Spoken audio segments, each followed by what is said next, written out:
সন্ধ্যা হলেই অপরাধীদের অভয়ারণ্যে পরিণত হয় কক্সবাজার শহরের তীর ঘেঁষা বাঁকখালী নদীর ওপর নবনির্মিত খুরুশকুল সেতুটি।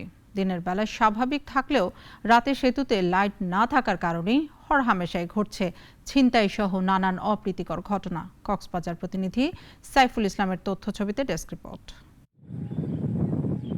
2019 সালের 1 সেপ্টেম্বর শুরু হয় খুরুশকুলবাসীর দীর্ঘদিনের স্বপ্ন কক্সবাজার খুরুশকুল সেতুর নির্মাণ কাজ, যা শেষ হয় 2023 সালের 31 অক্টোবরে। 21 নভেম্বর সেতুটি উদ্বোধন করেন প্রধানমন্ত্রী। উদ্বোধনের পরে চুরি হয়ে যায় সেতুর লাইট ও বৈদ্যুতিক তার।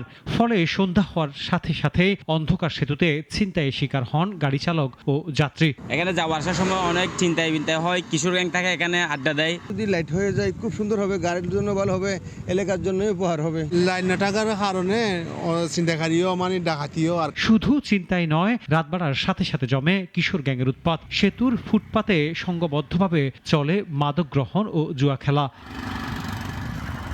সেতু নির্মাণ কাজ বাস্তবায়নকারী সংস্থা এলজিইডি বলছে, একের পর এক চুরি করা হচ্ছে সেতুর মূল্যবান লাইট ও বৈদ্যুতিক তার। আগে একবার লাইট চুরি হয়েছিল, তো তখন লাইট প্রতিস্থাপন হয়েছে, এখন তার চুরি হয়েছে, কিন্তু নিরাপত্তার ব্যবস্থা না করে ঠিকাদার প্রতিষ্ঠান তো এক জিনিস দুইবার করে করতে চাচ্ছে না। তবে জেলা পুলিশ সুপার বলছেন, প্রতিদিন রাতের বেলায় সেতু এলাকায় পুলিশ টহল চলমান রয়েছে। আমরা মনে করি যে খুব দ্রুতই এটি আলোকিত হয়ে যাবে, আর আলোকিত হয়ে গেলে কিন্তু দুর্বৃত্তায়ন সেটিও আমি মনে করি যে হ্রাস পাবে। 595 মিটার দৈর্ঘ্যের এই সেতুটিতে দ্রুত ব্যবস্থা করা হবে লাইটিংয়ের। এর মধ্য দিয়ে ছিনতাইকারী ও কিশোর গ্যাংয়ের উৎপাত কমে আসবে বলেও প্রত্যাশা স্থানীয়দের।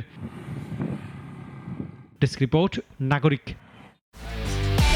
একমাত্র ওয়ালটন এসি দিচ্ছে 1 বছরের রিপ্লেসমেন্ট গ্যারান্টি এবং কম্প্রেসারের 10 বছরের গ্যারান্টি।